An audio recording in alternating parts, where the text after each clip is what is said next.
Okay, welcome back. This lecture is about to derive the elastic modulus in two direction. In a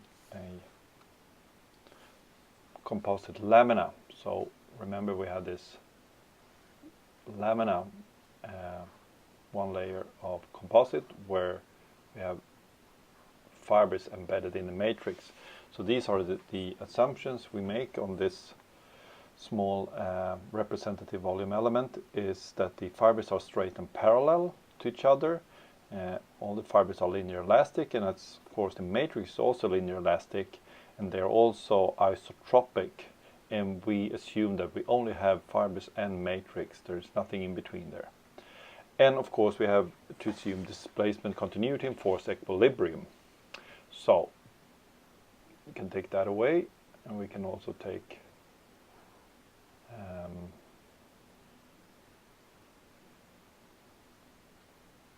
that away, and we do like this. Okay, so we now to derive the elastic modulus in two directions. So we have 1 and 2, like this. So now we assume that we put down a stress in this direction,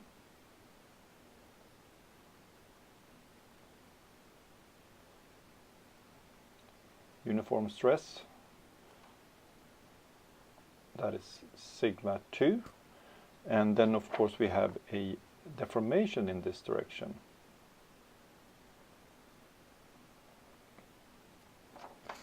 Like that. So if we now look in the two constituents, we have the fiber here, so that has some elastic modulus, and of course the matrix has elastic modulus as well. We now can say that the strain in the fiber is, of course, the stress in the fiber divided by the elastic modulus of the fiber. And equally, the strain in the matrix is the stress in the matrix divided by the elastic modulus of the matrix. But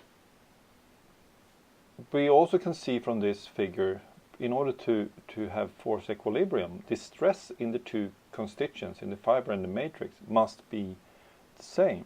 So the stress in the fiber must be the same as the stress in the matrix, which is, of course, is the stress in the whole system, the applied stress of the system, sigma 2. Okay, so this deformation here is, take this part here, the deformation is the strain, the total strain of the system in that direction times the thickness.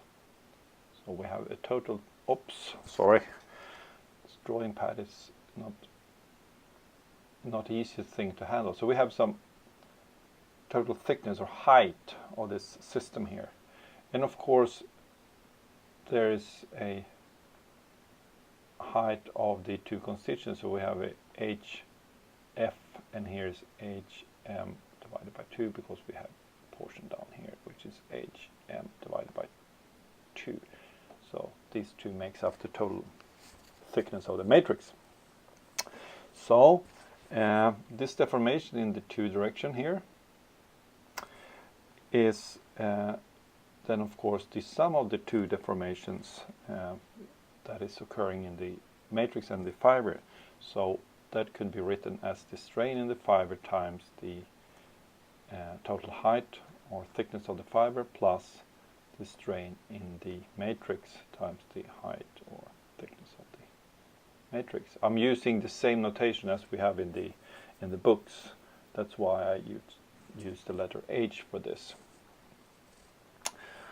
All right, so if we now you remember that we can have a volume. Last time we spoke about volume fraction rather than the area or height. So the total volume of the whole system is the height of each part times the area, so we can transform this into volume fractions rather than dealing with heights. So we can rewrite this as the elastic modulus in the two direction equals the sigma 2. Well, sorry, it should be sigma f, volume fraction of fiber, divided by elastic modulus of fiber, plus the stress in the matrix times the volume fraction of the matrix, divided by elastic modulus of the matrix. And this, of course, is the stress in the two direction divided by the elastic modulus of the system, like that. That is a strain, of course. Right.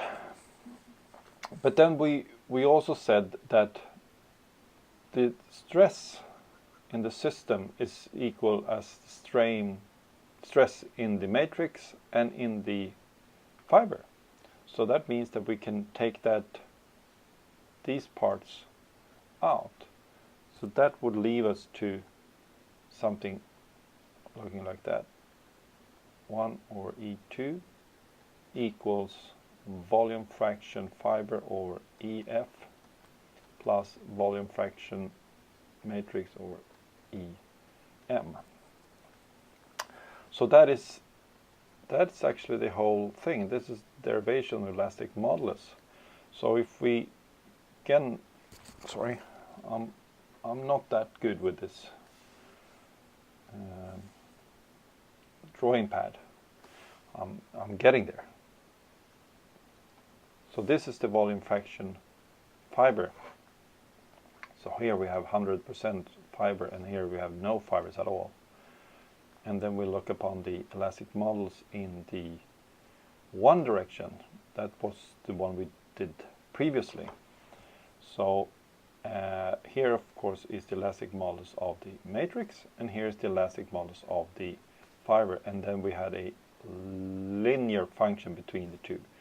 So remember that E1 was VF, EF plus VM, EM, like that. So, but let's see if I can get back to the same type of color as I had for the E2. For the E2,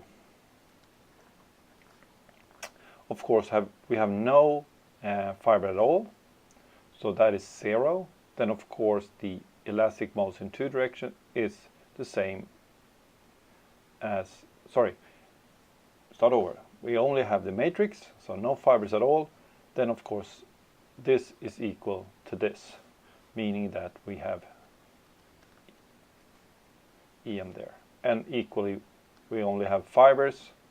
Then no matrix, of course, these are the same, like this. But this is not a linear function. This function looks something like this, actually. So we have two models here. One is the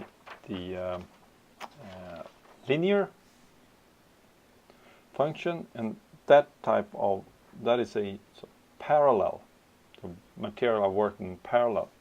And that is called a Voigt model. And then we have the serial model. So these works in series, and that is called a Roos model. Okay, so that was the derivation of the elastic modulus perpendicular to the fiber orientation. Thank you.